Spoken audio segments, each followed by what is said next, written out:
And we are gonna record this so we can share it out with those that are not here so that everyone can, I don't get consent. you don't get consent to it. I may say something I don't get. They're used to that. Oh, very good, very good. Very good. I just said. I'm doing my best today. Okay. If anyone comes to you and said, I said, come down there, I did say, and tell them AJ sent you. I want a copy of the recording for my. Okay, well, good morning. Good morning. That's my girl now.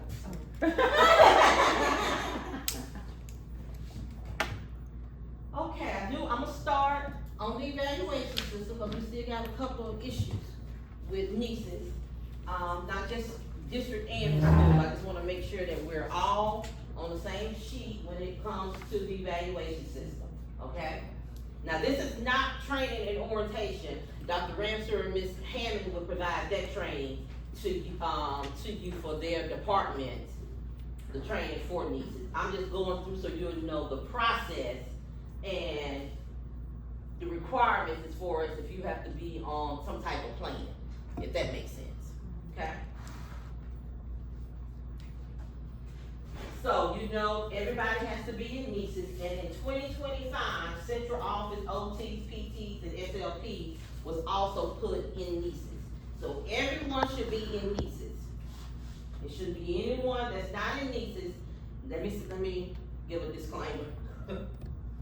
If your budget code is not right, then you won't be in nieces, because that means you're being paid in a different budget code.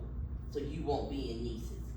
So this is the way for the state and us to track to make sure people are being paid from the correct budget code they supposed to be paid from. I think we only got a couple of people who's not paid from the correct budget code that's not in nieces. They have to do a hard copy.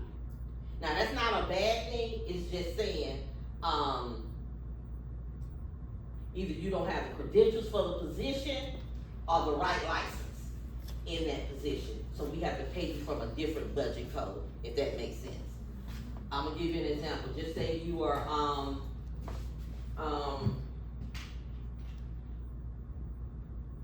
a media coordinator.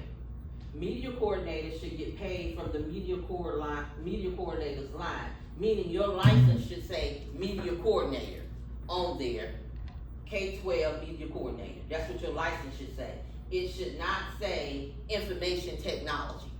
If it's information technology, you can't get paid from the media coordinator line, meaning you're not in nieces. We got to do a hard copy, if that makes sense. Not saying that you can't be in that position. You can be in that position. Let me clarify that too.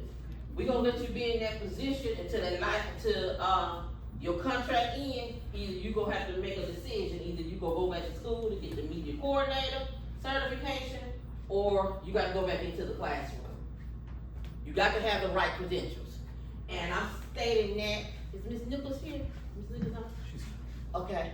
And because I don't want any issues also with Ms. Nichols, so we want to make sure everybody have the correct credentials. Okay.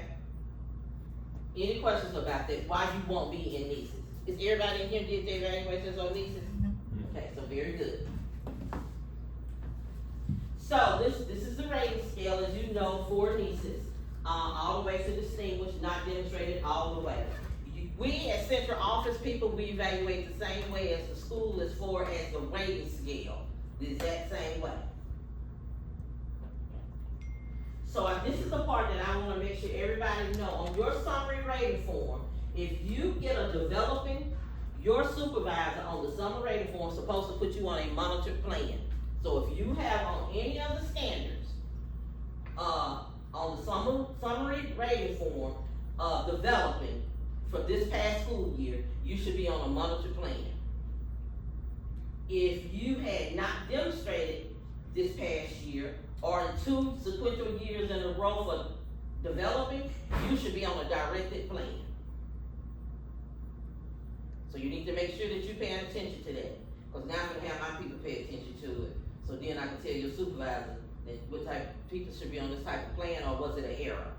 Or they need to fix it. Dr. Mary, can I ask for clarification? when you say standard, you're not talking about element. No, I'm talking about the overall standard, okay? The overall standard, if you are developing last school year or not demonstrated, you're gonna have to be on a plan, okay? Now, this is for teachers only because your process is different, meaning that 10 days, but your training and orientation for everybody has to be within 10 days of school. You have to do that training. So that's including central office staff have to have training within the first 10 days. So if you supervise anyone, 10 days, you're supposed to have that training. You got to log into NESIS and click that you had training and orientation on the NESIS process. Okay? This is the state board policy for central office staff. 001, I believe, is the one for teachers. 021 is central office. You can just click on it and you can review the state board policy evaluation 021 for central office administrators. Okay? And under here, it focuses on 5 things. Your district focus, and this is how your supervisor should be evaluating you. The district focus, that is how well central office, you as an employee, align your work to the district's strategic goals. Your work. Instructional leadership, your curriculum. So how are you collaborating with principals or staff to develop and enhance, evaluate district programs and initiatives? So if CNI say that they're gonna roll out something, that's how you should be evaluated, if that's their initiatives for whatever you're doing in CNI. This should be here, instructional leadership, this should be this is CNI. You should be on top of that one. Fostering a district-wide environment of trust, transparency, and collaboration. Not just here with your team, but also at the school for school personnel as well. We want to make sure that we're empowering our school personnel as well, and that we are building a sense of trust with the school personnel. It should not be a division. That we are being transparency and we are collaborating. We there, if they need assistance for PLCs, they need us to do some training. We need to develop that. Teachers need to talk to us. You need to make sure that we are developing that relationship because we want everybody to have a sense of belonging. Systemic communication. We're ensuring continuous feedback and professional growth. So we all have some ways that we need to grow. We need to make sure that we are providing that feedback doing your broader curriculum meetings, or if you have, I think y'all have like elementary have a group, secondary when you are voicing your concerns. And also when you have this training and orientation, they should give you the schedule of how that timeline for observations, your self-assessment. So Dr. Ransom, Ms. Hammond should give you an evaluation. That's why I say coming soon, because we haven't worked on that in HR. So we're working on that this month. We'll get that out. After we have leadership, they should have that. And when they do your training, they're required to give you the schedule of how that'll be for the year. Any questions for that? So if you have some people under you, you must give them the schedule. You need to give them the policy. So you got to give them all of that information so they are aware of that. Now it means give doesn't mean it has to be a hard copy. Meaning if they do a PowerPoint, you have access to it. That's meaning that you have access to the information. Any questions about NESIS? Well, we have access to this. I think it's on, I put it on the, Yeah, we're gonna share it with you when we're done. okay.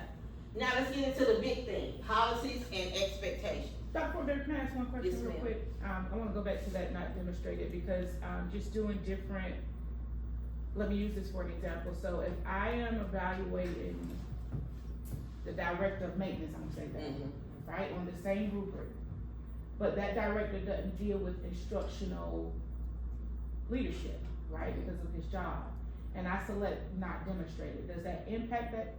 Okay, I'm just not use the director of maintenance because we have a whole different evaluation for maintenance.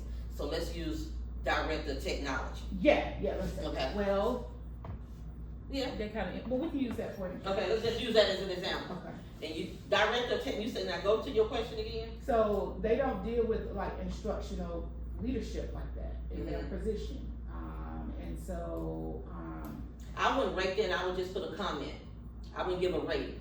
I would just give a comment that this position does not entail, Okay, instructional leadership. Okay. Because if you mark not demonstrated, and it's 2 years in a row, you have to go to a plan. You just put a note in there that they're not, they don't have this in their role. okay, I'm gonna have to go back then, cause I'm not Just put demonstrating. and you put this on the summary, down there in the comments, you're just putting that in the I comments. did put that in comments, Yes, like, that's all you have to do. blah, blah, blah, but I also marked out not demonstrated for some of the elements because it didn't apply to that role. No, if you put not demonstrated, you got to go move up to, Put me on a plan. Okay. Yeah, you got to you'll move on. And this is why we need to correct this. Yolanda, ain't it 2028 we have our monitoring visit? 2028 we have our monitoring visit. That's the reason why we, from the state, you need to make, that's why we want to try to correct this. So when you have people not rated correctly, they would pick up, because they pick random evaluations to review. We don't know who until they already selected. So you wanna make sure that you have the right, because if you say somebody's not demonstrating and they go back in the 2 years, they gonna wanna see the plan. Okay? Everybody understand that? Is not demonstrated, different from not looked for? Cause isn't there a not looked for? It's not a not look for. mm-mm. It's not. Mm-mm. It's either not demonstrated, proficient, accomplished, and distinguished. Yeah, here they go. That's how you have to be rated. Meaning, if you get somebody developing, they only got general knowledge. They general knowledge. Okay? Proficient, you see the educator in action. Meaning, like if Dr. Ransom and Ms. Hammond, they say your broad curriculum meeting, they ask you to come and present information for your department. They see the presentation, they see you in action. Okay? So So is that there, makes you be proficient. That doesn't mean that you accomplished because you just getting up and present. Just like I'm up here today presenting, that doesn't make me be a proficient HR person. You see what I'm saying? I'm just in action. Okay? Accomplished, that's between you as the educator and student, but you as CNI, you as an educator with like school personnel, your colleagues. What are you doing, your interaction with them? And then you distinguished, going beyond, you share strategies, you supporting your colleagues. Beyond, just because you've been doing that, doesn't make you be distinguished. It's an extension to that, okay? But all CNI, I'm just saying this, if I was the CNI, I'm thinking I need to be able to see everything you do should be in action.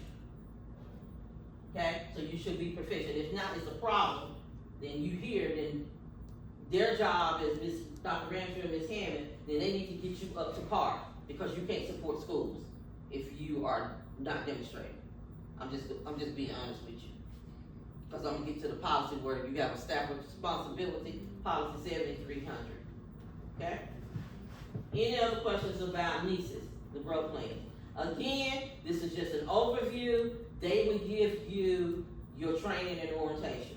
And they will set the tone of where they expect everyone to be. I don't know how they do it, if they do it as a group in there, or if they do it as secondary and curriculum, but they will set the tone of their expectation and where they go, where we're going as a district or district initiative, and whatever the goals are for CNI, what the goals are for CNI. Erica, can we sit down maybe later and talk about this not demonstrated, because it reads differently in this manual. I know it does, but. It goes reads to the differently, I know what you're saying, they gotta rectify that, because in this manual, it does not say that. I know, but when we talked to Donna Curry, Yeah, and I know they're changing some things, Yeah. but anyway, we'll get it together, we can Okay. get it together. okay, let's go to policies and expectations. The first one we go to, and this is, I think everybody, seems to forget about, but this is the one that you should know, because from an HR lens, this is the one that if we're gonna, do a letter of reprimand, or go, this is the one that we really use. It's policy 7300. This is staff responsibilities. This is all staff responsibilities, okay? Because our goal is to ensure that all students succeed, correct? That's the whole goal of public education, or education in general. So we have to make sure that we are responsible about our goals, and our goal is to ensure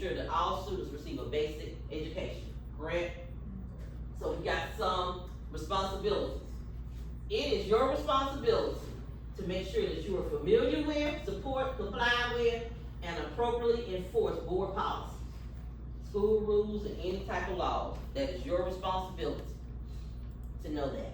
In the beginning of the year, I sent a dashboard out. Everybody should go through that dashboard and read those policies, okay? You have to attend to the safety and welfare of students, making sure that they have supervision. If you're on campus, you see kids not supervised or any of that, you have an obligation to make sure that safety is a priority for everybody, that we maintain safety for all students. You have a right to report if you see a child that's being mistreated or abused or any of that. You have an obligation. We are mandatory reporters, okay? You have to demonstrate integrity, respect, and commitment. That's through your attitude, behavior, and communication with others. That's in public and private, and we're gonna talk about that. As an educator, because if you go to the Code of Ethics, the Code of Ethics address publicly as well as private, okay? Address our appropriate direct or any complaints concerning a school employee. You need to make sure if you have an issue with someone on school employee, you need to go to your supervisor. You need to have that discussion with your supervisor or the appropriate department. Your first step is to go to your supervisor, okay? That's even if your concern or complaint is on your supervisor. You still need to go to your supervisor to see if your supervisor, you and y'all can rectify the situation. I mean, two adults or professionals talking, you address your concern, give your supervisor the opportunity to rectify the situation. When you go straight to HR or to the superintendent or to the board, you never gave the supervisor the opportunity to rectify the situation. And you would want that done to you if you was in that role. So we need to make sure that we're being respectful. And that goes back to number 3, being respectful, okay? 5, support and encourage good school community relationships with interaction with students, parents, and members of the community. That's a big one. I deal with that one a lot because a lot of time, and probably Dr. Ramsden is having too, parents love to say, we don't have time for them, we don't get back to them. So please make sure that our job is to make sure part of this policy is that we have a good school community relationship, okay? We want to support parents is number 6 in their child education. Number 7, we got an obligation, we got to report to work on time promptly when we're supposed to be at work. The regular school day is from 8 to 4:30 when we start the school. It's 8 to 4:30, okay? You can't be down or over at the Walmart at 7:58 and think you're gonna be where you're supposed to be at 8 o'clock. Cause you don't know who knows you or with your parent, but they may know when you work, texting your supervisor or emailing your supervisor when you're supposed to be at work. And it happens all the time. Mm-hmm.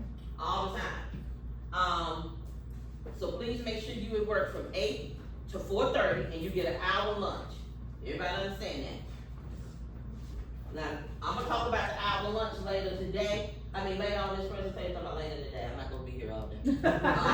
And y'all can address that, okay?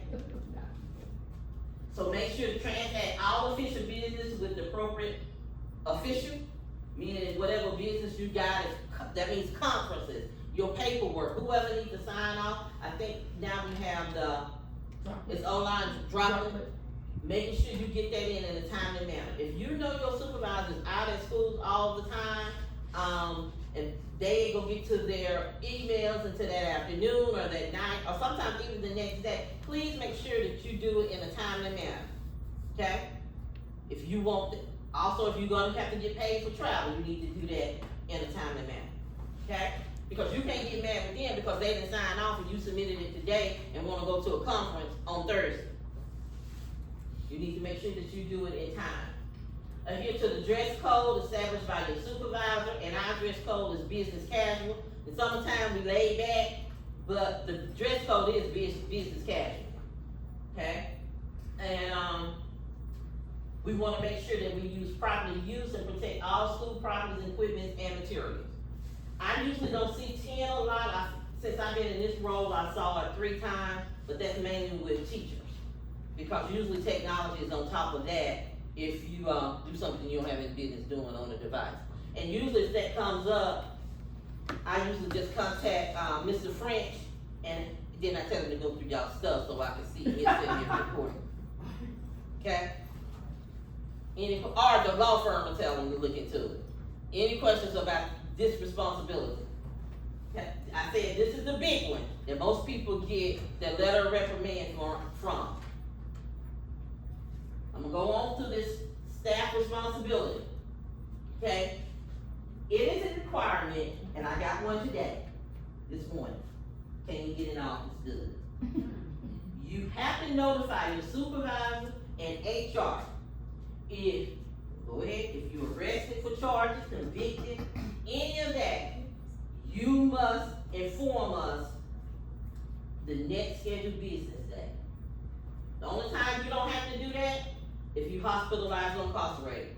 You ain't gotta worry about if you're incarcerated, because they let us know. They let y'all know we get a speeding ticket. Yeah, it pops up for us. This morning I got a charge today for someone, simple assault. It pops up for us. So that's why I say publicly and privately. You need to make sure how you behave and conduct yourself, okay? You have an obligation to inform your supervisor. And you can't get upset if they start asking you questions because you're required to give them pertinent facts of the situation. That's just what it is. Because now it's public record, it's public information. Any questions about that? And you have to give it to me in writing. And you got, the 5 days and 24 hours to give that information. Any questions about that? Now, if it's real bad, I have an obligation to notify DPI because you have license attached to you, certified people. I have to notify if it's something that's just criminal. We have an obligation because it's a misconduct of an educator. Okay? We don't have any driver educations in here, but Dr. Ransom, so driver education instructors, they have to report that same way, especially if they're gonna get points on their system, on their license. We have to notify DPI as well as our board. Okay? So we can let, I don't know who do driver's ed. Check, okay, driver's ed. Okay? Any questions about that? 7280, employee's child at work. So I want you to go back and tell everybody they can't have kids at work. They can't have kids at work. This ain't something we made up. This is a whole board policy on that. We understand and we do value family, and we understand that's your most precious gift. I understand that because I feel the same way. But as an employee, you are prohibited from bringing your dependent child or children on the clock during work hours. You need to or get some type of daycare or something when you have to be at work. Everybody understand that? Does this apply if a child's trying to get, hours for like their, Community service? yes, They're supposed to be where they they're are. volunteering and they have a clear background check and all that, and they come in to volunteer? But they're not with you, right? They're doing it somewhere else. Because they shouldn't be getting their community hours with you. I'm just asking Okay. generally, so it can be clarified. Okay, let me clarify. If you have your child, because I know Stanhope does that in the high school. They should be there doing their community service hours, and then it should be somewhere for them to go. You have pickup or transportation for them to be able to go home when they finish those community hours. Okay? Because we should have our children doing the community service hours with us. Because we don't get involved in bring the child work day and all of that. We don't do that. Okay?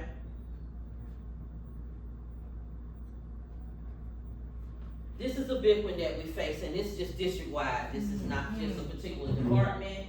It is everybody. You have an absolute duty to maintain confidentiality on the policy 7315. It is a requirement. If CNI, your supervisor, come in here and have a conversation with you or about something, it should stay with you and your supervisor. It should not go beyond your supervisor. Now, we're not saying that you can't go home and tell your spouse. Yeah, you can do that. But for confidential, you need to make sure that maintains with whoever's having that conversation with them. If you need, and it states that, if you need clarification, you need to get it from your supervisor, from no one else, because that's who had the conversation with. Everybody understand it? And that is critical because we deal with parents and students information, and we should be able to be confidential with what we're dealing with. We should not be spreading people's information. And we should be able to trust, not just what someone is saying to us, but what we see in the system. We should be able to be, professionals, okay? And the reason why I say this is because I dealt with my first year in this role.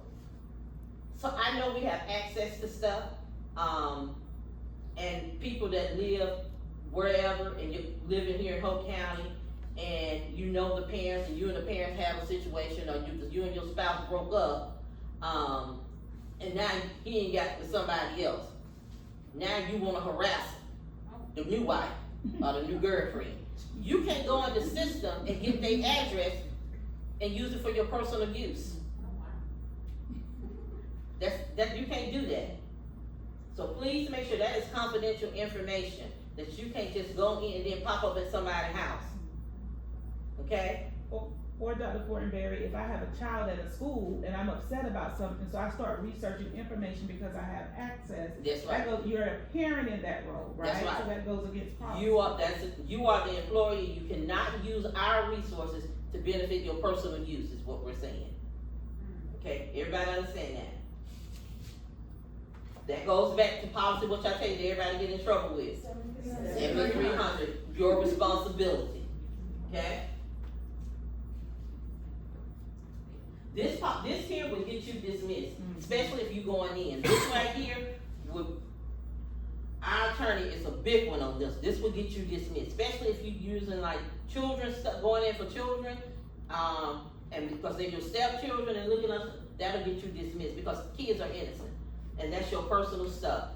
Okay? Remember I told you, if you don't forget anything else, your conduct, publicly and private, is who you are under the Code of Ethics as an educator in North Carolina. Okay? Do this allow me to touch it now?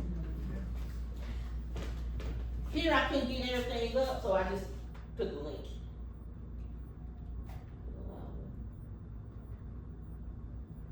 Student staff relations, this is the second one that get people in trouble.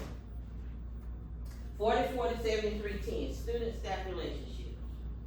Okay, you have to have a professional relationship with students and staff. And I say that, y'all be like, Lord, this gets people in trouble all the time, especially secondary schools. You can have no romantic relationship or sexual contact with the children at all.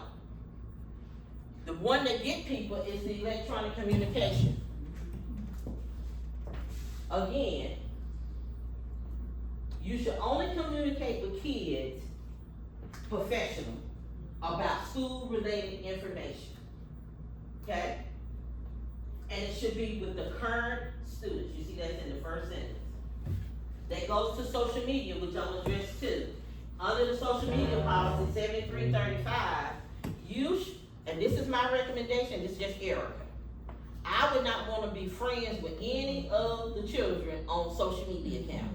I wouldn't wanna follow them. What's the other stuff they did? Follow, whatever social media. Don't even be on there with them. That's my recommendation. However, I can't control what you do as an adult. But what I'm saying is you should only be talking to them about professional and school-related stuff.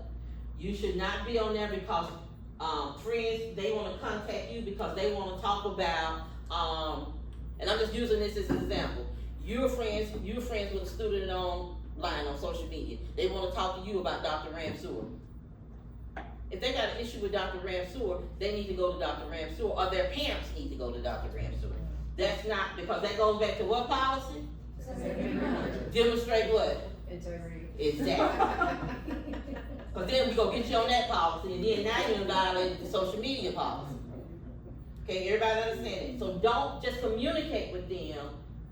My best thing to use, what I would think, and this is Erica only, they have an email address. Email it, now you got it in writing what you're talking to children about, instead of going on social media saying stuff. Okay? Cause soon as you do that, and then you try to take it down, somebody already took a snapshot of it. Then there's email the snapshot. Cause they do that with colleagues. They do that when y'all do something you don't have no business. They'll snap, and then it's down, and then you think, and then 100 people have it. I So don't know. just be careful. I don't know if it's required, but whenever I have to contact a student directly by email, I also CC their principal, just so that there's transparency. That's right. That's what I would do, put the principal on there, I probably put all the administrators on it, and even your supervisor. I'll put your supervisor on there, even if you BC them, they are in the know. But I don't think you guys should be emailing children, cause I don't believe that's your role, but I may be mistaken. Because you may have a relationship with kids, I don't know.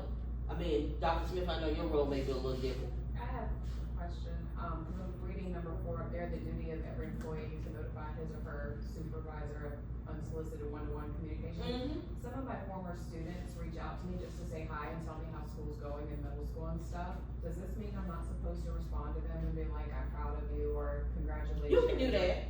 Okay, You doing it on social media?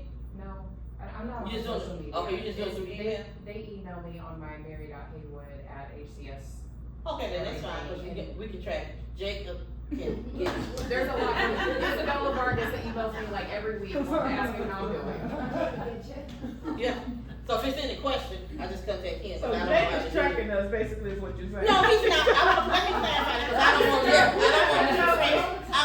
you to have a bad So rep. there's no active tracking, but we do have the ability, anything that's owned by Hope County Schools is Hope County Schools property. Mhm. So we as the district have the ability to go in and see any of the stuff that's in your email, your Google Drive, any of that is, hate to say it, a free game when there's a legal request for it. And So- He don't just do it, I mean, cause I wanna clarify that, he Yeah. don't just, cause he don't have that much time, no one had that time.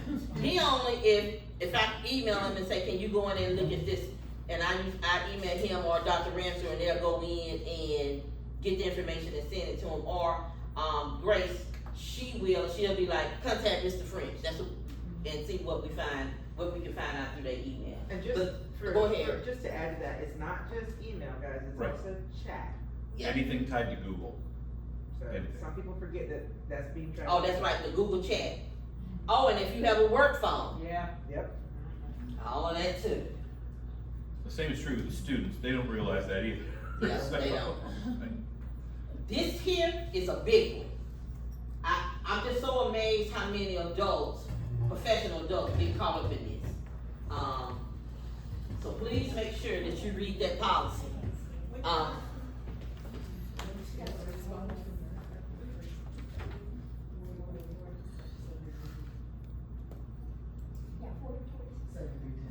You got a quote in the policy there. I don't know if y'all know, but Dr. Rancher is our chair of policies. Yes. She does an excellent job, making sure we stay on top of it. She does a good job. Now, this is the social media policy, I told you 7335. Now, I just wanna make sure, and it gives you the definition, so it won't be no misunderstanding. Social media refers to online technology tools that enable people to communicate easily over the internet, to share information and resources. It gives you the definition for social media. This includes your personal social media, and I wanna go talk about that. Why I wanna talk about that? Because it's election year. And we like to get on there sometime and be unprofessional. Okay? And let me go down here to C. And I'm going, cause I need C and D. Employees' personal use on social media and posting on social media sites. But sometimes we think, and I understand we have freedom of speech. But let me go ahead and tell you, because you are we respect the right of employees to use social media for your self-expression on their personal time. But you got to remember that you are a role model for students. This goes to the code of ethics that I spoke about, and it goes back to what policy? 7,300. 7,300. That you have a responsibility for public content, for your conduct, and you perform your duties as an employee of a school system. Everybody understand that? So any public conduct, and you say that even communicating with others concerning personal and private matters. That's why I tell you your private and your public. So if you get out of here and then you want to, like I stated, you want to go off on because you upset with Dr. Ramsey, so you wanna rant about it on social media. You violated policy 7300, you violated 7335 already, and you have violated the student, even student and staff relationship, because students saw that. So then I'm gonna get you on that one because you was not professional, and then I'm gonna get you on the code of ethics of an educator. Okay? Additional, this here posting on social media. Employees shall not post confidential information about students, employees, or social system business, school system business. So if you on social media, like I said, bashing Dr. Ramsey because y'all have, I'm just using you, Dr. Ramsey, cause I can see it in my peripheral, that's all. Because she had a secondary meeting and you don't like the decision she made an executive decision, but that's not the decision that you want to hear about. So you go on that meeting that was just with secondary and hadn't gotten out to the public yet, so you wanna go on social media and just put it out there for everybody to see. You have violated the policy, because it hasn't been, because how do you know Dr. Ramsey just trusted her team and telling her team before she go to the superintendent and to the board? But you ain't got on social media and wanna rant about it. Plus, you have also, you don't have a good relationship, now you have violated the relationship. Okay? Employees shall not accept current students, I told you about current students, as what? Friends or followers. So on your social media site, you can't be their friend or follower. I think you follow on Instagram. Friends, I think that's, I don't know, but you know. Cause I'm not on social media. Okay?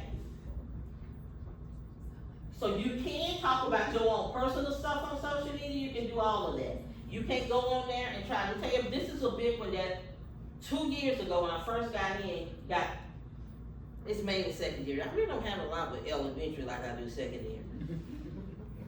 Wanna get on there and talk about candidates.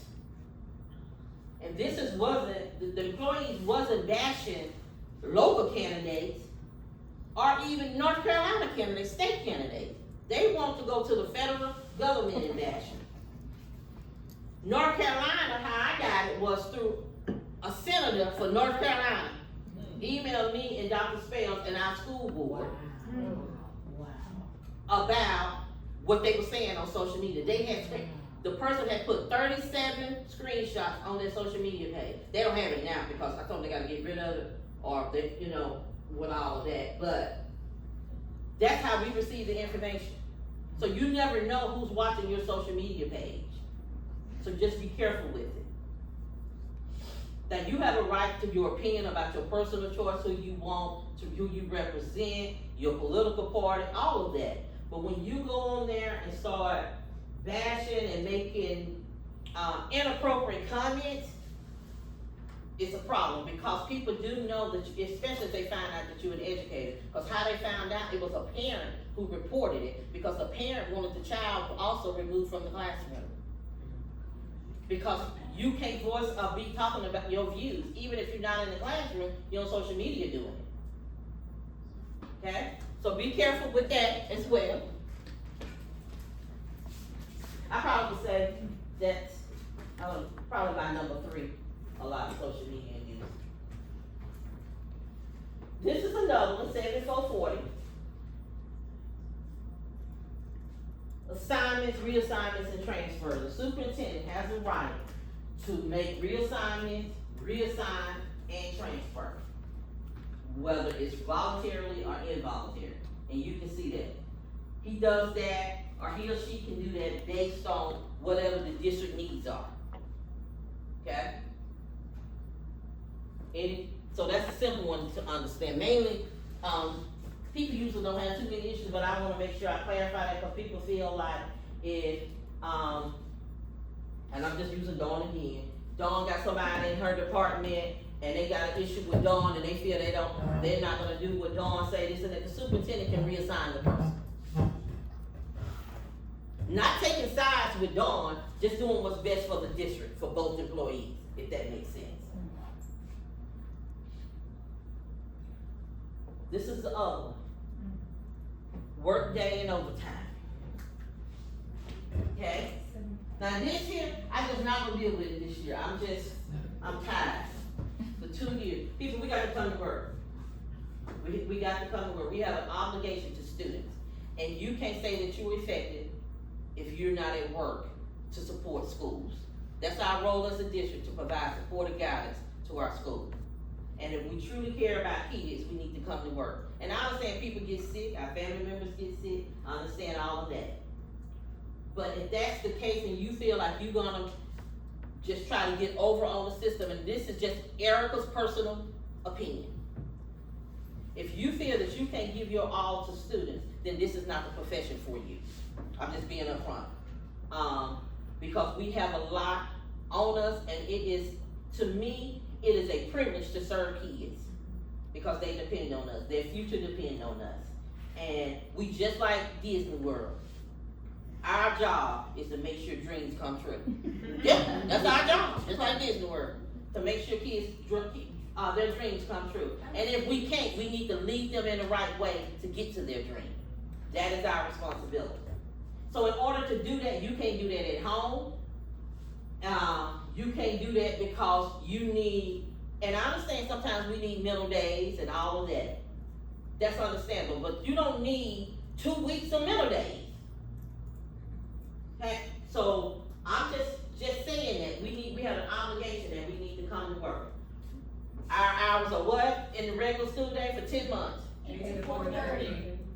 8 to 4:30. And how long you get for lunch? 1 hour. 1 hour. Central office people. Let me start from principals and up. Principals and central office people. We are not hourly employees. So if Dr. Ramsey or Ms. Hammond say to Ms. Hayward, I need you to report to work on Saturday. You got to report to work on Saturday because you are a salaried employee. You can't expect to get paid. Now they can offer you comp time that you can use when it's not a student day, but they need to be tracking that and you need to be tracking that.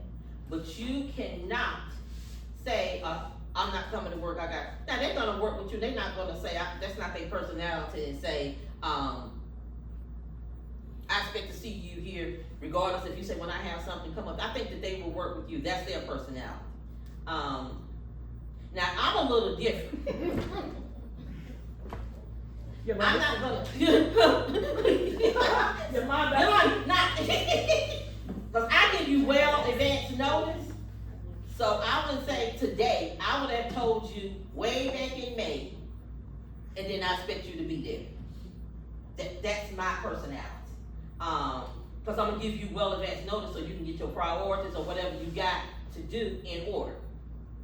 Now, if it's something that comes up like, I understand if you may have a baby or something, you can't be there.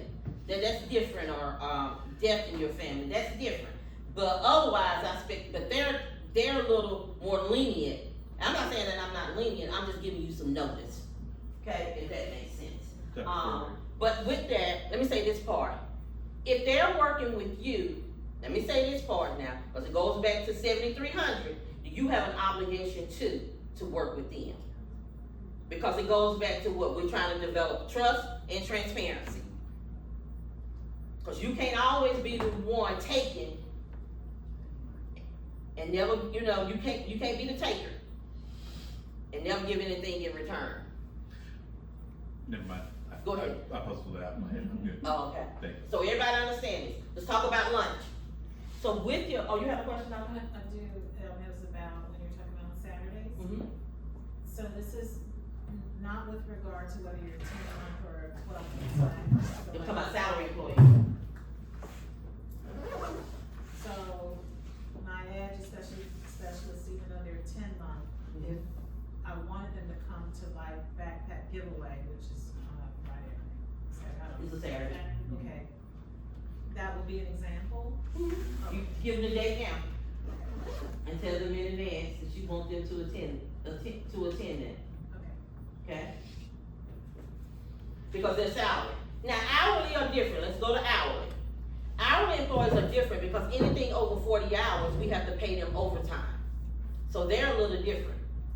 than them because they get paid by the hour, but your salary is set. So it's different for you.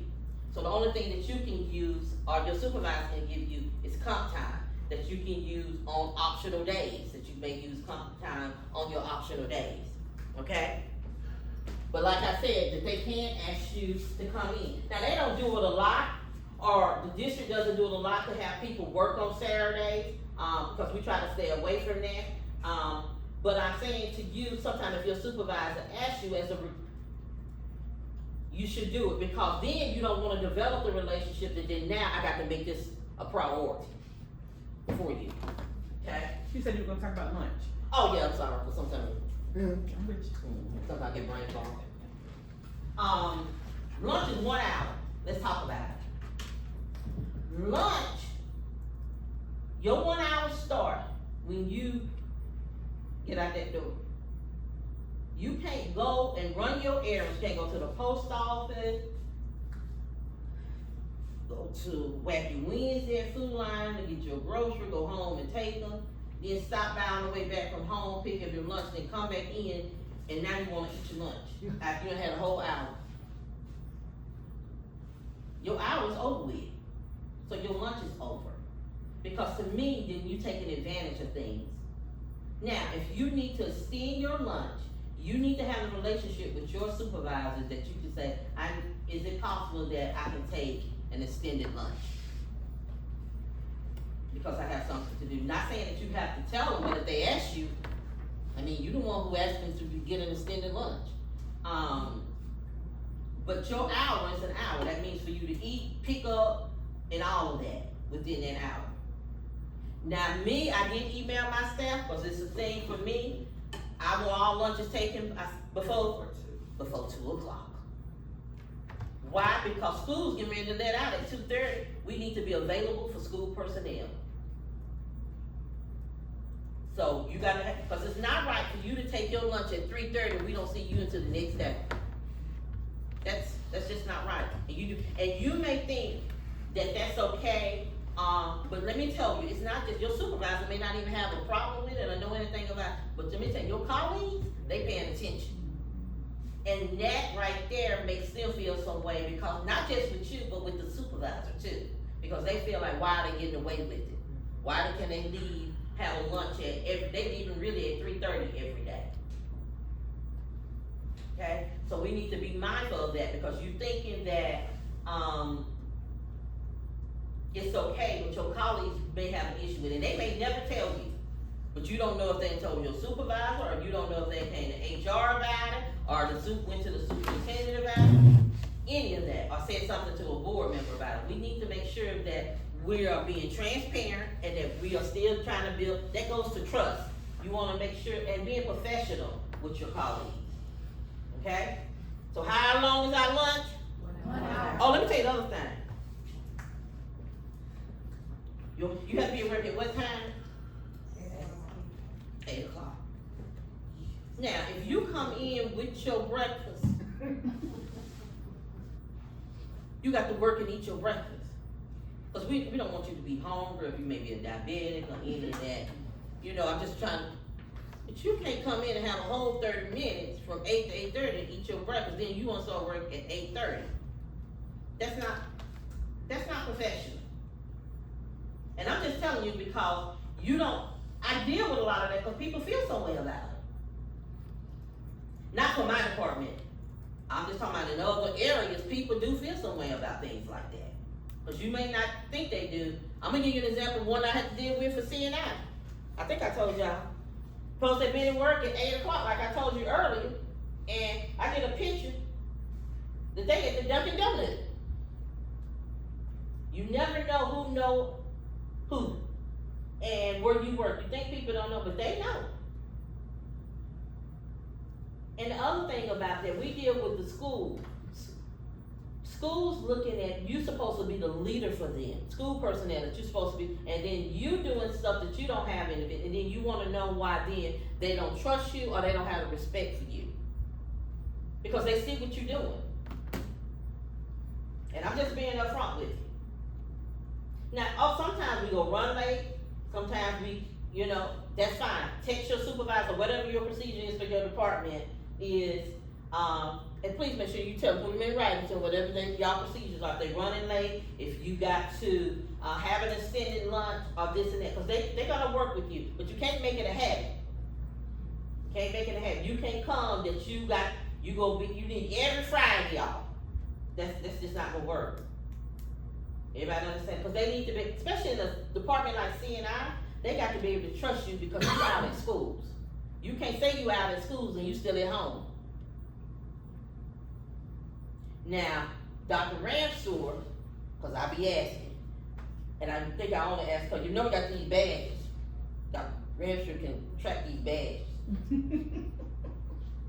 She can. Tell me when you clock in to check into the school and all at the school. So make sure that you where you supposed to be. You can't go and let's talk about signing in and what y'all require them to sign in?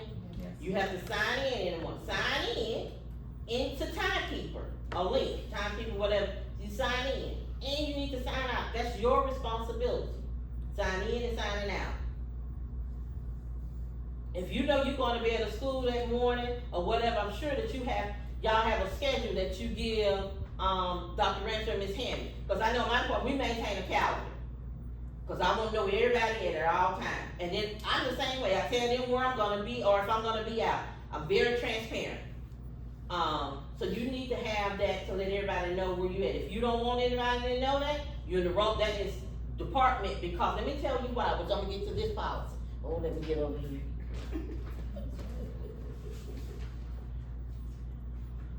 Let me get to it. Oh, right here. Let's talk about this leave. The reason why I say that, when you don't come to work, you are hindering your department. That means somebody else got to take up your work. And I'm just being honest. So just say back to school university. Y'all planned it. However these dates are, y'all going to a school, you got to do professional development, and that person don't come. Then they got to figure out how that presentation is gonna happen because you didn't show up. Is that fair to your colleagues? So make sure that you know when you don't do what you're supposed to do, it hinders the entire department. When you don't come to work, it hinders the entire department. Now, we don't expect you to work, student days is what, 185 days? We don't expect you to work 185 days and not take a day or here or there, or you're not gonna get sick. We don't expect, because we're gonna take off. We were not expecting something from you then, different from us. But please make sure that you know that you need to notify your supervisor. And when you're out a lot, it does impact your department. Okay? Now, let's talk about this leave, and this is the reason why I say that, because it states it in the policy. When you are off, they need to know because it disrupts, and that's the word that's used in the policy. It disrupts either the after-school operations. Everybody understand that? So with leave, you have the different types of leaves you can take. Only at the district you take sick leave and annual leave. That's all you can take, and it either has to be a half a day or a full day. You can't come talking about, I want to take 2 hours of leave. The only time that you can take 2 hours for 2 reasons. An hour, 2 hour leave is parent involvement, because you get 4 hours, or FMLA, and it has to be intermediate FMLA, because regular FMLA is a full consecutive 12 weeks. If we do, you said there's only 2, is. An hour. Is the family, oh, okay, so the family one, is that personal leave? Can we take? You can take personal leave. Personal leave is only for teachers. Okay, so that would come out of whichever one we decide when we put in a leave form.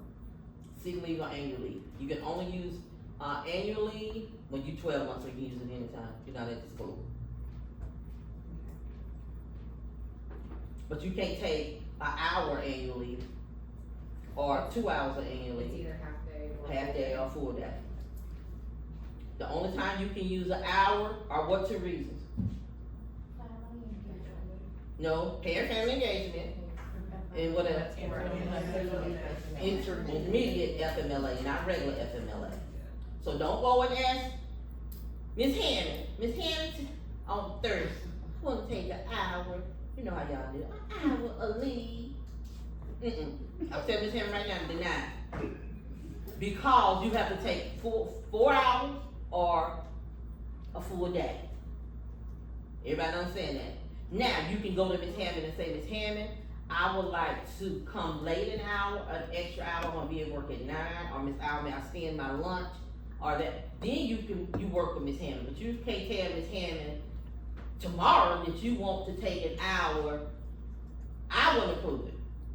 Now, Miss Hammond, she may approve something that you telling her, giving her a day notice. I need more than a day notice, because I may not have time to look at that, before Thursday. Okay? Everybody understand about leave? Personal leave, you do not have, you gave that up when you left the teacher role. Everybody understand that? So you only got annual leave and sick leave. Okay? Now,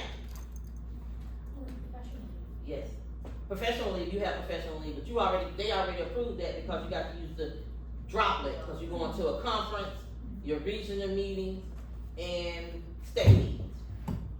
So Dr. Fortenberry, program specialists still have personal leave.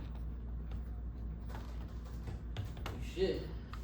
You definitely should, because y'all paid on the teacher scale. Okay. You should. I got to look into that. Let me look into that. I got to take the benefit man on that. Okay. Because the reason I say that, because personally, Never used it, never touched it, just saw it a couple days ago. see, I can still see my personal leave on my check too, from when I was a teacher. Gotcha. You can see, doesn't mean that I can use it. Okay. But I'll check and get back with you on that. Okay. I need to check the benefit manual. Because if you had it when you was in the building, it's still gonna show up, because the reason why it's gonna show up, because you want it for retirement purposes. Yeah. FMLA. This right here consumes HR. And when I say consume, I mean consume. And it's very time consuming. Between FMLA and ADA, it takes all day to process it, to look into it, to get the information from the doctor's office, to go through the interactive process.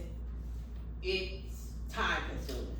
And we have one person to do it, and she does an excellent job, that's Ms. Dana Cromartie. But it is time consuming to track all of that. It's a lot. FMLA, the only way you're eligible for FMLA, you have to be worked in the system for a year or 1,250 hours.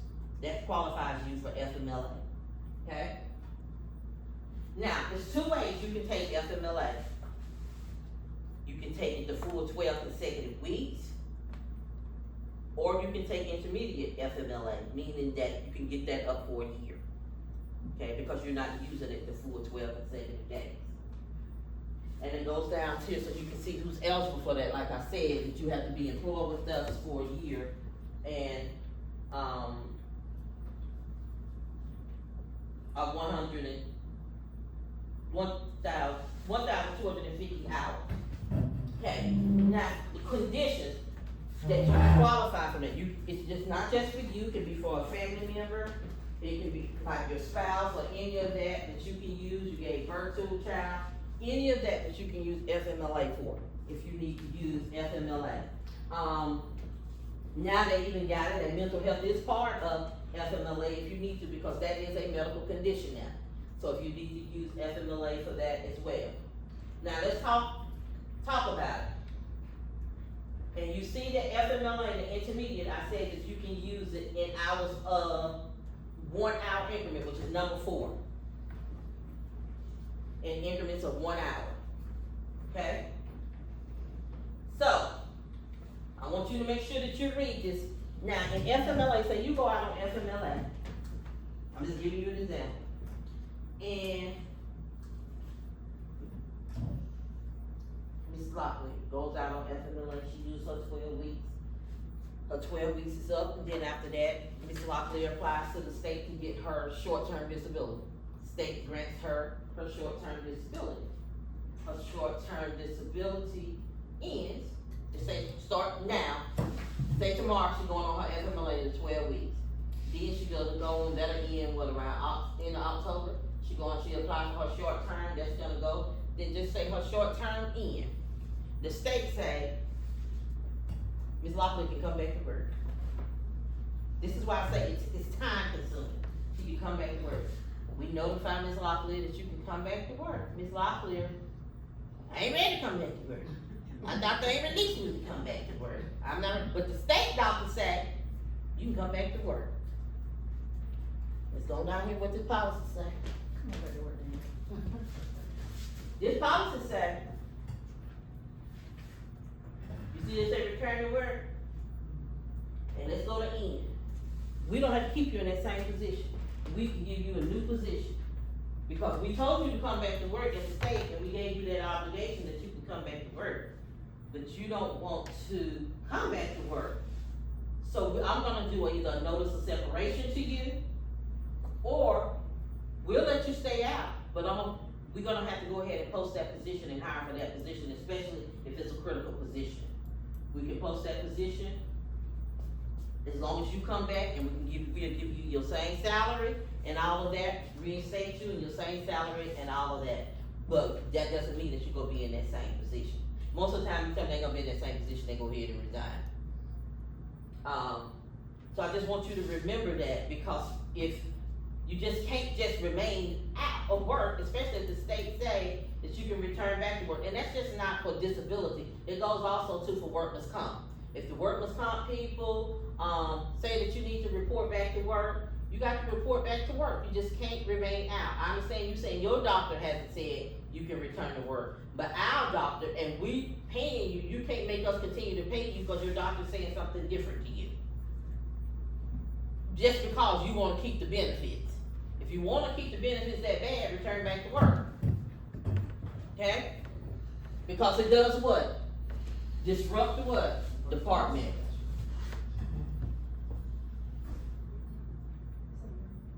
So let's talk about that. I want to go through that because we understand all the policies, right? Okay? So let's go through.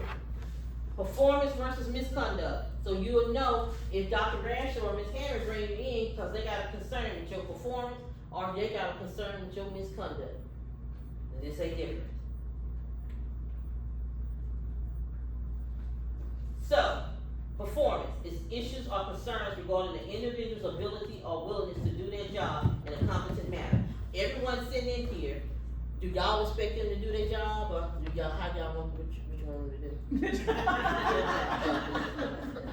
Okay? They want you to do your job. You should be competent to do your job. You got a license, you don't pass your test, and you was hired, that you are in your role. So we expect everyone to do their what?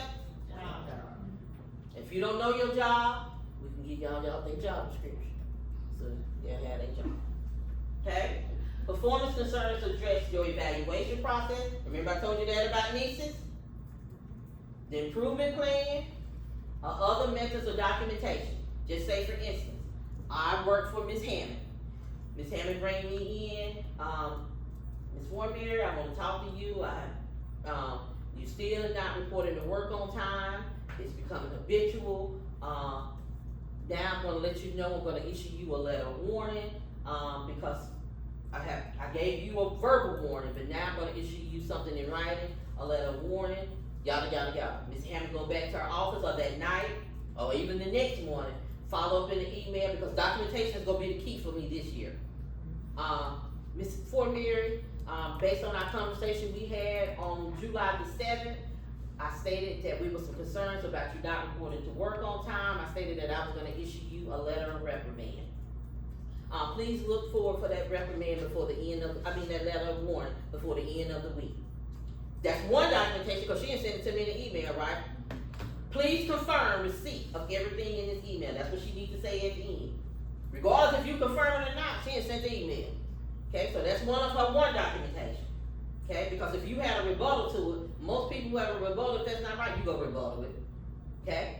She sends me my letter at the end of the week. She got two documentation. She gave you a warning and she followed up in an email.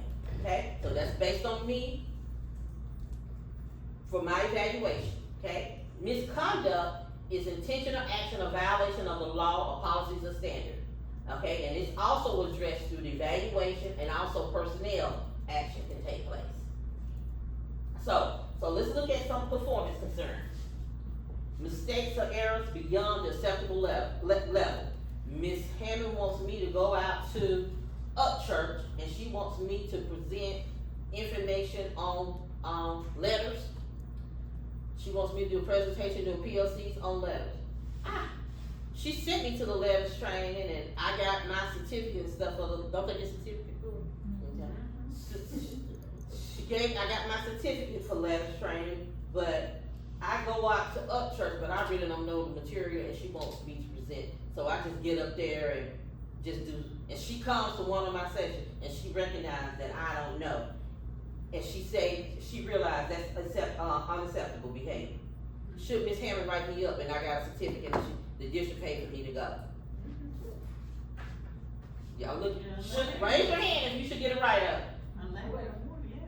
Not a letter of warning right now, because this is unacceptable to me. I would go with a letter of reprimand, because you use district resources to pay for you to go. You got the certificate, because y'all said they give you a certificate. You had the training. It was all these days you missed from the district on professional leave because you had to go to letter training. She gave you a task that you had to, just say she told you, this is something in October that you're gonna do, and she told you in August. So you had all that time to get your presentation together. You didn't prepare, you just go over there. What should she do? Yes, Dr. Wanda? So, my question was, when you say write it up, were you implying write it up as misconduct, or were you saying write it up as documentation of the evaluation process? Both. So my If I was her, I would give you a letter of reprimand, and that goes back to the standard that you do not know your knowledge of your evaluation. You're not competent. So I would get you on the evaluation process too. Because you got the documentation to support it. And they should probably, you know, they should record y'all doing the professional development, then they got a video.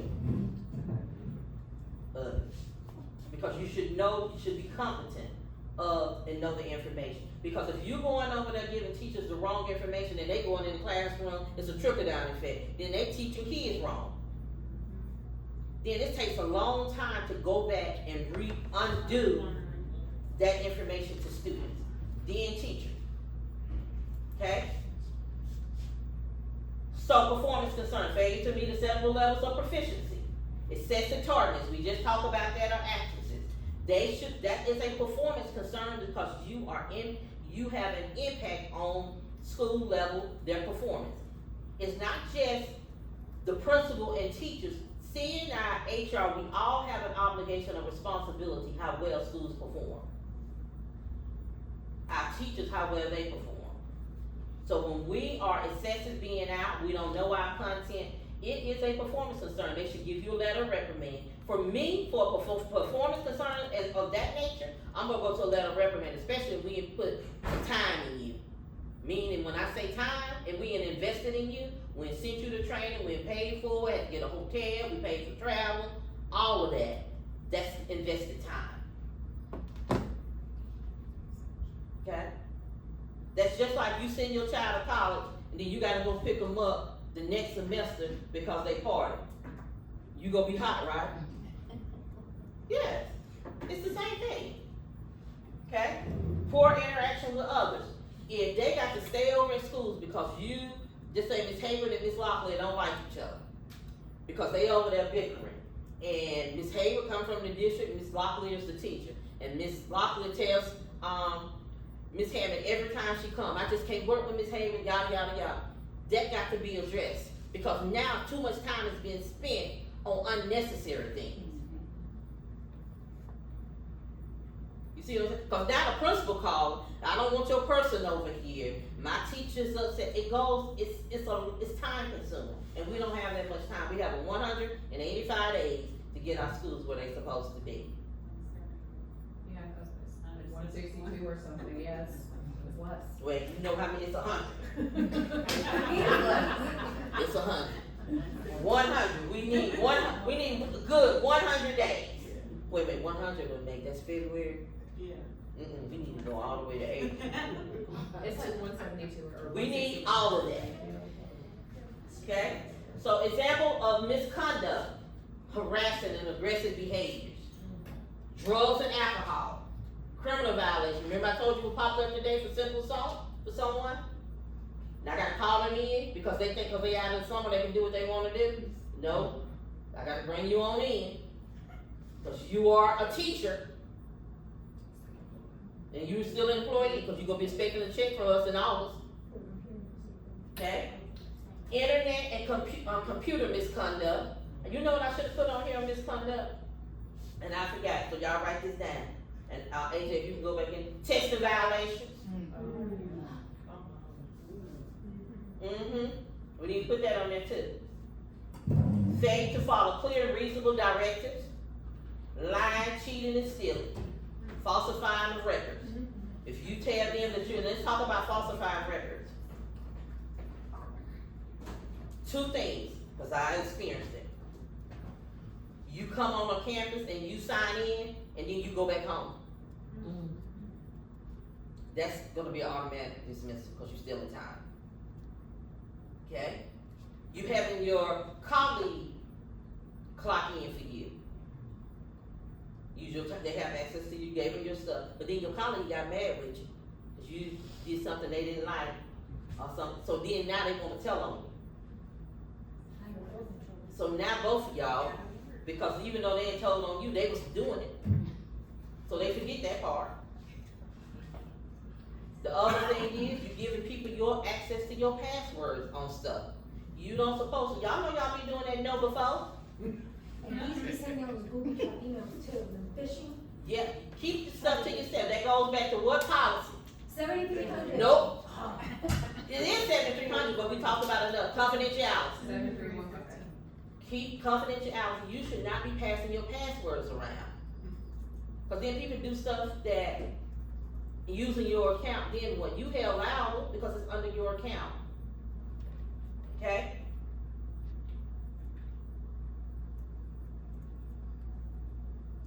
So, how you gonna address the performance concerns? You're gonna share your concern, I told you earlier, with your supervisor. Very professional through the evaluation process. We're gonna give you an opportunity to improve. They're gonna give you an opportunity to improve. They're gonna give you due process. Bring you in, have a conversation, may put you on an improvement plan. You can't get mad if you're gonna, because an improvement plan is not bad. It is a growth opportunity. So you can improve. Okay? Reasonable and needed support. If you going over there, and just like Ms. Hammond sent you to Upchurch to do letters training and you went through the training, it's a difference if you tell her up front when she tells you, Ms. Hammond, I know I went for the training, I passed the training, but I'm not comfortable yet. Is it possible that I can observe someone else do the letters training first, or can I observe you give the letters training? Then now we can put some support in place for you because you was up front. But if you go over there to the school and got all your stuff and then, that's a problem. Ask for help when you need help. Documentation of notice, I told you that. You need to document if they put you on a plan, and you as an employee should document what you do. You should be documenting everything that you do. You should have, every day, I have spreadsheet. I take it home every day. It's in my personal email. Who I talk to, what I talk to them about, what time and the date. Every single day. If you come out and talk to me, throw your name on there. The date that I talked to you and whatever, and what it was about. I just documented for my own person. Because let me tell you, people in 2026, they ain't got a little. So, you need to make sure that you document what you're doing. Okay?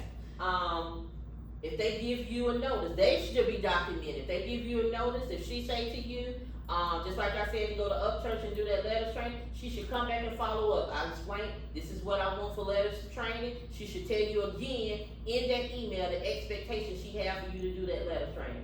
If you have a concern with it, even if you didn't want to say it to her and to her face, she sent you the email. Respond in an email then.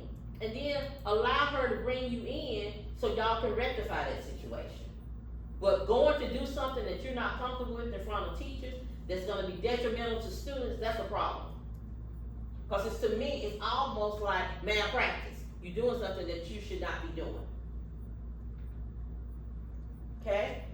Addressing misconduct, they have to promptly notify HR if we need to investigate that. Just say if you clocking in or having your friend, we're gonna investigate that. Again, I'm gonna call Jacob or Dawn. I wanna know what time they say they clock in or finance. If it's something that we got to notify law enforcement or social worker or DSS, we're gonna make sure that we do that to notify them, because we do wanna have a great relationship with our community organizations as well. We do investigate the findings, and in any type of personnel action that we need to take, we would do that as well. So let's talk about this, and I think this is my last slide, expectations. We want everybody to hear and comply with all HCS policies, correct? Yes. Okay, people can't say they don't know anything about it. Provide, our job at the district is provide supporting guidance to school personnel. Regardless of how you feel about somebody, regardless of how you feel about the principal, the AP, take all that out. When you go over there, you're a neutral person, do your job. If you going over there as the ESL coordinator, you going over there and talk about ESL. I'm not going over there because I don't like, Ms. Pegram, so I ain't going to the high school. We can care less about that, okay? Lunch breaks, 1 hour. It should be before 2 o'clock. Again, that's just HR rule. I don't know, CNI will let you know what time they want you to have lunch before whatever. Theirs may be different. For us, it's because we need to be available for staff, because school's about to let out at 2:30, and that's when people get busy, because they have made them mad in the day, so now they wanna come report. So we need to be available for them. That may be different for for CNI. CNI may say, while you leaving the school, if you at school in the morning time, maybe they want you to go do your lunch before you report back to the office. It's just the different. same for CNI. 2 o'clock, okay. Exhibit professional behavior and conduct at all times, privately and publicly. I cannot express that enough. Don't be out at the stores or the beach acting inappropriately. Now, we're not saying if you go somewhere on your vacation and not have a good time. Yes, have a good time, but don't be out publicly. Like, I'm not saying that you can't have your couple of little things. I don't want to say it that way because I'm being recorded. But you can't be that inappropriate publicly, okay? You need to report to work on time. They want y'all to sign in and out, soon. Yes. Sign in and out. You need to adhere to your job description. If you have a question, if you wanna get a copy of your job description, let Ms. Yolanda, Ms. Dowson know, they'll email you your job description, or Ms. George. Madam Coordinator, can you go back up to signing in and out as a responsibility, right? Because that's also, an expectation, right? Mhm. So if you're consistently not signing in, or you're consistently not signing out, that's still an expectation, and that goes back to. A letter of warning, Okay. cause you're doing it too much. You can't keep talking to grown folks. Sign it, cause you wouldn't go, and just think about this, if you don't wanna sign in and out, just think if we weren't salary, we were hourly. I bet if you was hourly, you go clock in and out, cause you wanna get paid, right? You wouldn't go down to the hospital and you are a nurse and you know your check depends on your hours that you clock in and out. You just gonna be like, I ain't clocking in and out, and you done worked all day. No, you're gonna do what you're supposed to do. Okay? At schools, you need to sign in and out at school. So when you go to a school, at the front, we still have those computers at the front. Sign in, and when you leave, you sign out. Okay? You need to make sure that you dress appropriately when you out of school, because we wanna make sure that we look the part. We don't wanna be out looking any kind of way when we go to schools, and then we want people to respect us, or even when we dealing with parents. We wanna make sure that we look appropriate, so we need to dress appropriate. You I have need a to. question about that one. Yes. If, schools are having fun weeks or themed weeks, and we know, like, ahead of our visit, you know, I'm gonna use the 100th day of school, for example, can we join the theme, or are we still expected to do business casual attire? Okay, I'm gonna let your supervisor answer that. Okay, Cause no, like Red I already Garden know weeks it and would be a all no that for my department. stuff. Okay. Cause you ain't in school now. If you want me to make you be in school, I can make you be, but I need you to be professional in the HR department. Don't let them answer that. I'm gonna leave that to them, they'll address that in y'all seeing our meeting. Okay? Because my thing is, if that's you at the school, I think some things need to be left at the school. Yeah. That's just me. That makes sense. That's just my personal opinion. Complete tasks in a timely manner. If Dr. Rancher and Ms. Hammond give you a task to do it in a timely manner before the deadline. Don't wait till the last minute, and do it to the best of your ability. Whoever your supervisor is, make sure that you do that. And if you have questions, that's what they're here for. Just like if we don't know the answer, we need to look into it. Like she asked me a question, I need to look into that because I don't know based on that, I need to look at the benefits manual on it. It's okay to say I don't know or I need help. It is okay. Okay? You need to make sure you attend some school and district events. Central office, let me tell you this, I know that we, like the 100 days, we wanna go out. And when I say school and district events, we need to go to some school and district events. How can we say we support kids or support teachers and staff when we don't go to anything that they have at the school? We need to make sure that we attend some of them. And I'm talking about outside of graduation. I'm not talking about graduation or awards day. I'm not talking about that. I'm talking about, I like the elementary schools have, do they still do that? Trunk retreats and. Math night. Math night, curriculum night, stuff like that we need to support. Purple Heart, things of that nature. Inductions, we need to go out and support kids. Because at the end of the day, the ultimate goal is graduation. We want kids to be successful. And sometimes kids don't have anyone there. Let's be out and support them. Okay? Any questions about the expectations? I don't have any questions, Dr. Fortenberry, but I really wanna stamp that confidentiality piece, even as we're going out to schools, because our goal is not there to go and sit in an office with principals and APs and gossip for an hour. That is, we waste so much time not priorities and talking about unnecessary things. And when you leave, you know all of the gossip, but our scores are still in the tank, right? And so even as we're going out to schools, we need to prioritize our time so that they even understand that, look, I come here to do a job. So let me go about that then. Let's talk about that. If you at the school at the front desk or whatever, 'cause you know they tell everything. They talk with you, then they come back and tell Yeah, us what that's y'all right. talking about. Or they tell their principal, and then the principal come back and tell them. Yeah. You need to make sure if you go into the school, sign in and out, sign in, go do the work that you need to do, support teachers or support whatever the work you have to do at the school, come back and clock in. You do not have, if you got time to gossip, that means you don't have enough to do in your job. And then we need to think, is your job really necessary? Is your position necessary? Because if you got time to do all of that gossiping. And that also goes back to what policy? It's 7300, your staff responsibility. Then we should not, because that, you are putting, chaos, divisions in school when you are doing that. Not only that, you're hindering the other employees from doing their job, so that means the receptionist can't do her job. You got parents standing up in there and then they think we already unprofessional. It just look bad. So make sure, if you wanna gossip, you call them when you get off work at 4:30, and then you gossip all you want on the phone.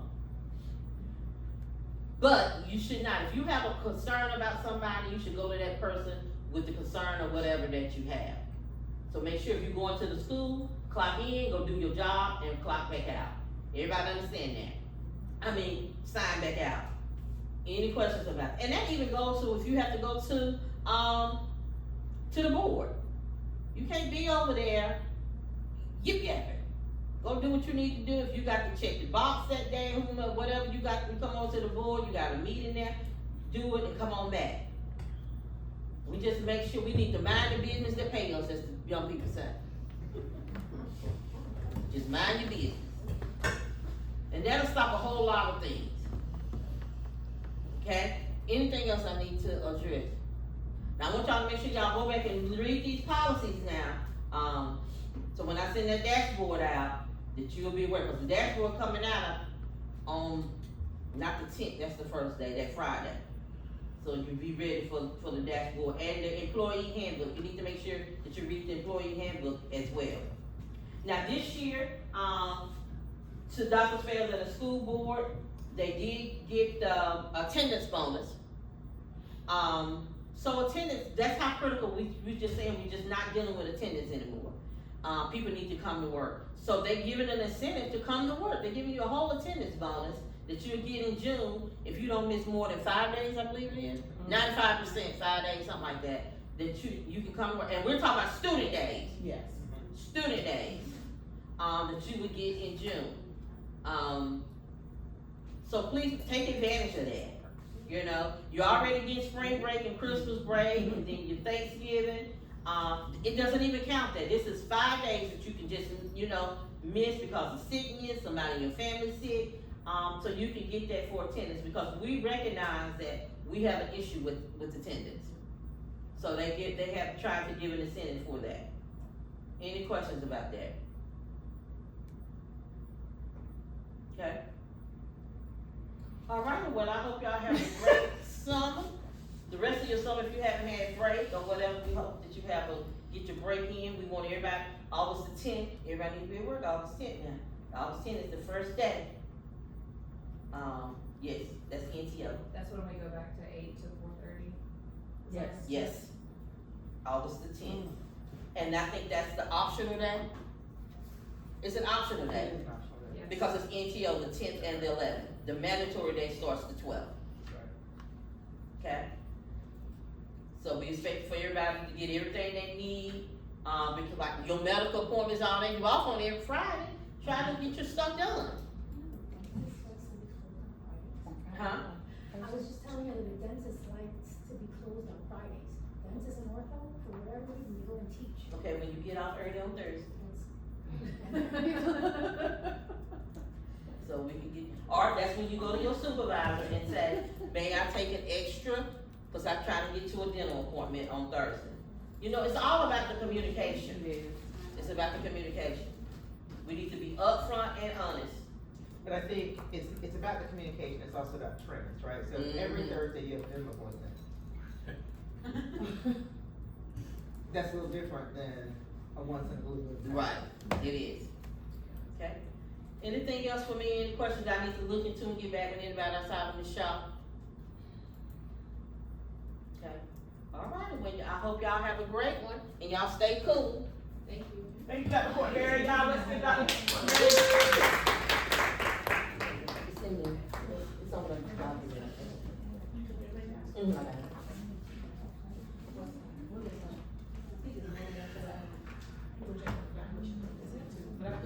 Okay, I mean, it's gonna hurt, Okay, bye. Okay. not insurance. I better write that down, because I see. No, we're not gonna hold you much longer, we just have a few more things that we want to,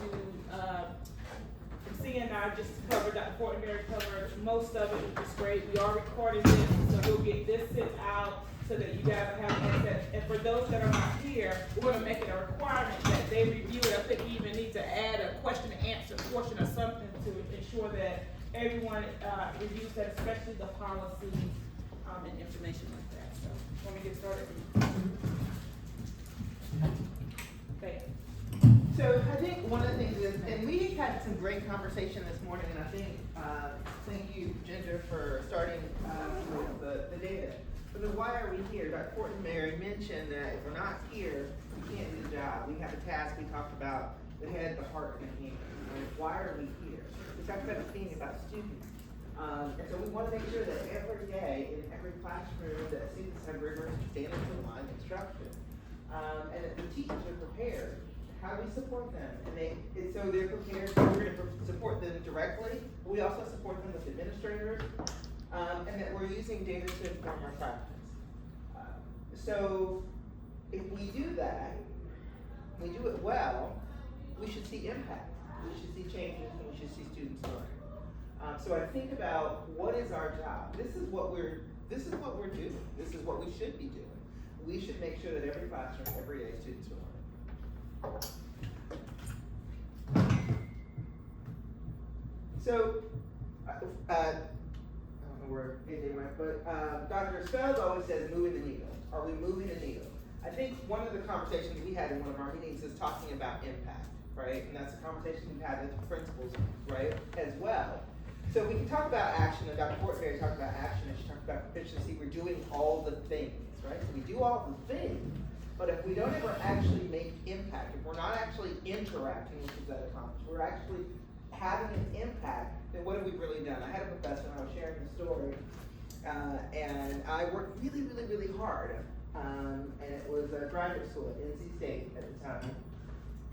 And I said, I'm working so hard. And he said, work equals force times distance. He said, if you're never moving anything, if you're never doing, if there's no distance, you can do all of this force, right, which is all that work I thought I was doing.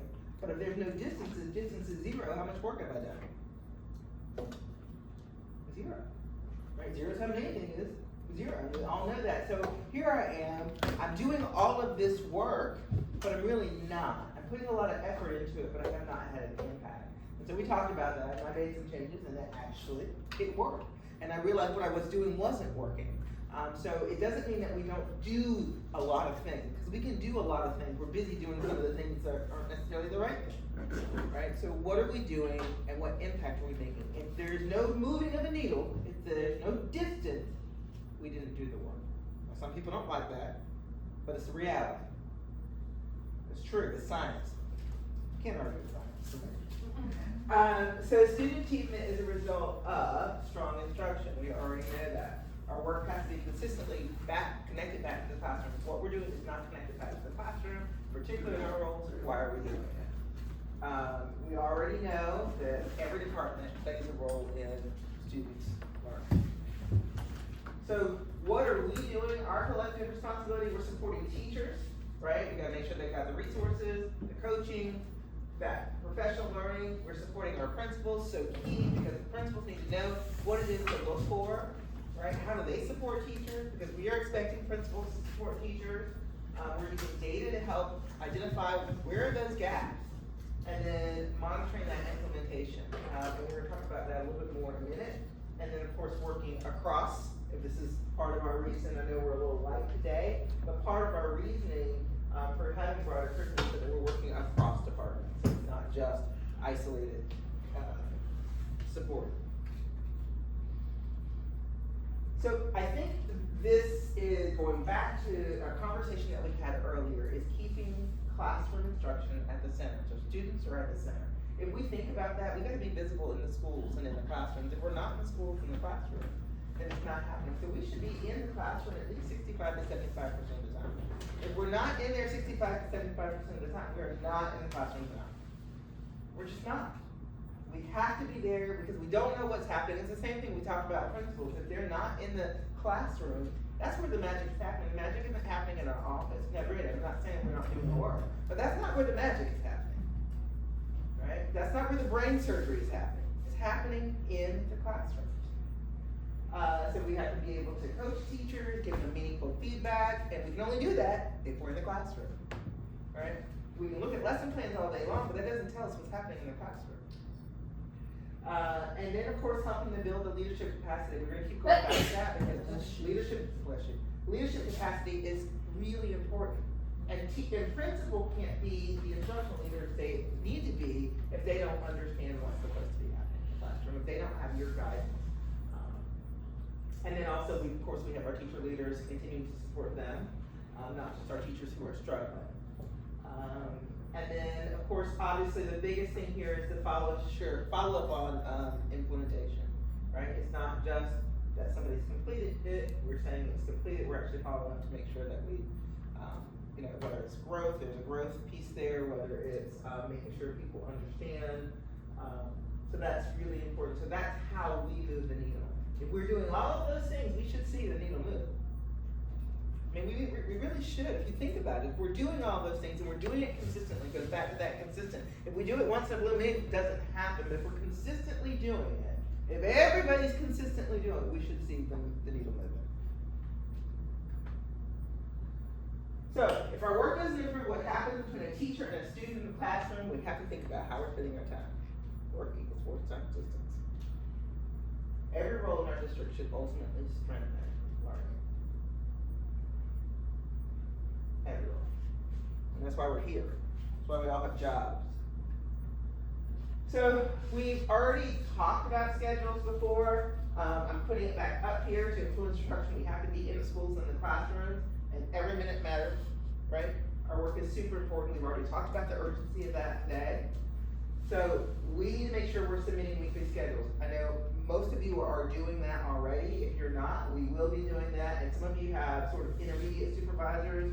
We'll be talking with them about our expectations, because we'll want those schedules shared with us, particularly those of you who are working with like K-12.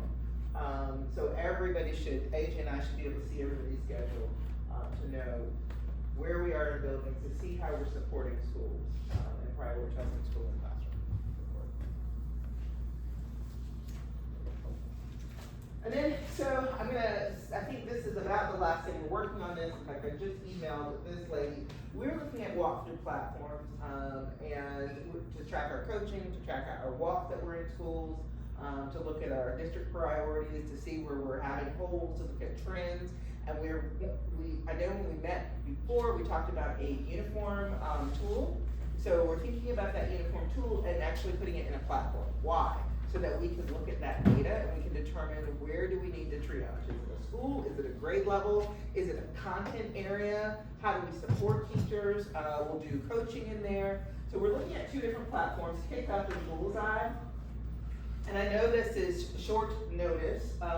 It's on the 9th, which is Thursday. It's a virtual. It's about 30 minutes. We said 30 minutes to do a demo. And we're inviting everyone, principals, everybody in curriculum, to attend that virtually. The reason being is because we don't know, is it gonna be this one, is it gonna be this one? We've already talked with the platform, we've already shared with the board that we're looking at this. We think that it's gonna be really important to us, but we're making sure, and I'll send out the link. In fact, I think the link is actually on here. I don't remember. I thought it was on here. Oh, this is not so. So I think the link is on the slide. So, It is. okay, thank you. And then as soon as we get the K-Cup link, I'm talking with Caroline now, and hopefully she'll be able to do it. It's not gonna be at the same time. I told her tentatively 2:15, what did I say, 2:45? 2:30. 2:30, because I know we get out early on Thursdays, again, keeping it to 30 minutes, to look at both platforms to see if there's one over the other you think might be a better fit for us. And she did say 2:30 works for her. She's Okay. gonna send a calendar invite. Perfect. So if she does that, I will add that calendar invite there. Okay? So, but we would really love your feedback on that. But for one thing, there's gonna be some accountability there too, right? We said we need to be in building.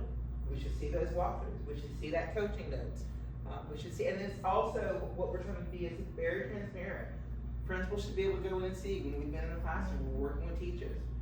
We should be able to see if we're going in. If another of your colleagues is going in a different area, the AIG is going in, and the EL wants to see what AIG's done. Like all of those things being completely transparent across departments, across schools, that platform that we can all use together. Questions about that? Is it gonna have the form that was shared at our last meeting in that platform? Yes, so both of these are completely customizable, and so what we'll do is take that and put that into this platform, and so everybody will be using the same form. If we, have our own walkthrough track or something that we would like to also put in there for our own, like if I have a PDP goal and I wanna track my own progress towards meeting my own goal, will we be able to add things in there, or will it only be the one that the district puts in? So we'll talk about that. There are ways to add additional instruments in there. Here's the where we're gonna have to have a conversation. There's definitely value to that. However, we wanna make sure everybody's using the same tool, Yeah. right? So I don't wanna make it too, I don't wanna muddy the water. Yeah. But if it's something that maybe you're tracking for yourself, but one of the things is that we'll be able to go in and say, you know what, Mary Haywood, let's see, so you can track yourself, let's see how many walkthroughs Mary has done, who she's been to. Oh gosh, you know what, Mary's never been to Rockfish, what's going on with that, right? Or even for yourself to say, I've only been to Rockfish twice, where I've been to this other school, 30 times. So how am I supporting that school, right? Being able to, so you can do it for yourself, and also that we can do it. I mean, the reason why I'm asking is because some of the things on the form aren't specific or necessary for everybody. Like if I'm looking for fidelity usage of certain things that are only in the curriculum we use, Reading Horizons, Right. I don't expect to make some huge walkthrough form that everybody else has to do that when it might not be that thing, I'm just tracking this one specific thing. So it would be something different that has specific questions, yeah. Yeah, we'll talk about that, and I understand what you're saying, right? So if it were like HLP, what we're looking at, specific strategies, we'll talk about that, and how do we do that, but also maintain fidelity with the Yes. university, okay? That's a good question. Anybody else? Alright, let's see. Dr. Wambo, yeah.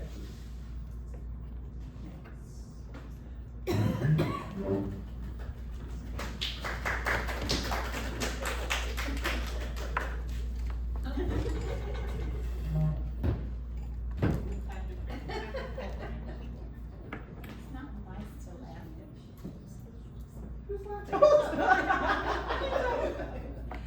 Okay, hello. I'll be brief, with AIG identification dates, just FYI. For fall, our AIG identification testing dates, this is when we test our students. This is a window, and we are always outside the window, but we do want that we can test students within the window if something happens like a snowstorm, or we hope not, a hurricane or something like that. We might have to change that, but we do want the window to reflect the norm schedule. The norms have been updated and all of that, ensure that we are in compliance and follow the standard and follow our AIG plan. It says on the, underneath there, the referral deadline is September 2nd, and that is pretty early. I know that it's early, but there's a lot of paperwork that goes into referrals, in that we have to have consent to evaluate the student. We have to have documentation. We have to have second eyes and third eyes and fourth eyes on the documents, because in the busyness of what the teachers do and everyone in the schools, sometimes the identification numbers are wrong, or the student's name is spelled incorrectly. That affects when the scores come back, because then the wrong information has been entered and we can't find it, and then I can't submit it in Infinite Campus. So sometimes it delays us in getting our referrals in, which is not where we want to be. And that's why our date is often early, like in fall, September 2nd. Again, just remember that when we're referring, it's not a matter of referring, we want to test little Miss Ginger Hyde, okay, for 4th grade. It's not just her name. There's a great deal of paperwork, and it has to be correct, and it has to follow state policy, and it has to follow our Hope County Schools policy. And that takes time, because if there are errors, you know, we're fallible, right? We can find errors. That's why we have to have eyes everywhere on it. And then I'm the last eye who looks at it and submits it. So likewise, for our spring testing season, those dates are there. Referral date is early. You see, it says January 21st of next year. Because if things go well and we can test all of our second graders in the second semester, we've got an entire cohort of second graders that we have to ensure that paperwork is correct when we submit it. That's good. Okay. And then as we think about how we have enrichment opportunities for our students, we're just thinking about ways that we can tap into all of their strengths. And while we really, really like speech and debate, and so grateful for all that you do in volunteering and in tabbing Mr. French in the tab room and all that you do, we still want to ensure we're offering it. And speech and debate, or debate, is such a great way of critical thought and enhancing your thinking. Not every student is a speech and debater, so we do want to see if we can offer other types of competitions in the coming years. So here's what we're thinking about. Maybe if we can figure out a few things like a date, maybe we could offer a multiplication bee, or some type of math bee in February. Maybe February 10th, or this is what I was thinking about, okay? So there are plans afoot, but if not, maybe in the next school year. let me be clear, we're still having the debate tournament for elementary and middle. Okay, this year, so I don't want anybody to go, oh. Okay. But, in addition to that, maybe we might wanna consider the speech side of speech and debate, like original oratory, okay, or poetry, or prose and poetry or something. Because again, we wanna tap into all of the strengths that our, students have to give students the opportunity to have enrichment with it. Our, desire to join the spelling bee is strong. I think it's something we can do, but there's a process and our teachers will need training. So we are considering perhaps maybe in the next academic year, not this upcoming one, to have that ready to launch. If you have ideas about other competitions, maybe you're thinking about a geography bee, or a science bee, or a coding bee, or there's so many different types of bees, a honey bee, that's a joke. But, then let me know, because again, we want to tap into all the areas of strengths that our students have. Debate is really great, I like it.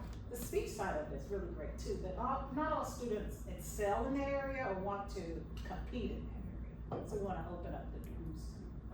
And I think it's important to remember that, you know, we look at this stuff and I know it's a lot of work and we gotta prepare teachers, but ultimately, students are gonna be learning. Like, learning is happening. We had a long discussion about the multiplication bee and if we should do it this year and not and all of that. And we said, even if we have to start with 3rd grade, like this school year, because ultimately, if you do a bee, they're gonna learn multiplication facts. Ultimately, like, it's gonna benefit some student. But I agree with Dr. Wamba, like, if there's anything, I think we need to tap into those things for kids. I think that is so important. Not only are we tapping into it, kids are getting to experience kids from other districts. I just think it opens up so much for our kids, and so we definitely need to think outside the box as we continue to promote Hope County schools and build success for our students. Thank you. No questions? Okay. All right, guys, I know it's been a long day. It's been a long but great day. Thank you guys so much for your time this morning. We are going to share with you guys the meeting dates for the remainder of the school year, so we'll have those on our calendar, and we really want to do a better job of sticking to our dates, and every department being able to share, not just, I think Dr. Wamba led one last year, she almost had a stroke, I think, on us. But not even just that, every department, turn it over to HR, you guys get it together today, let us know what this is gonna be about. So it's a team effort, but really benefiting from that time, using that time to share data, to talk about where we are at every meeting is definitely our goal. So we'll be sharing some next steps, some dates with you guys, but thank you for your time today and being attentive, and we will share the video out. Dr. Rancher, any last minute comments? No, that's it. I have gone ahead on the slide deck and posted the link for the 2:30 call for kickoff. So I'll also be sending out an email with those links in it, as well as they're on the slide deck. All right. It's not at 11, it's at 2:30. One to 11, That's the other one. With the 2:30. Bullseye at 11, and kickoff is at 2:30 on the same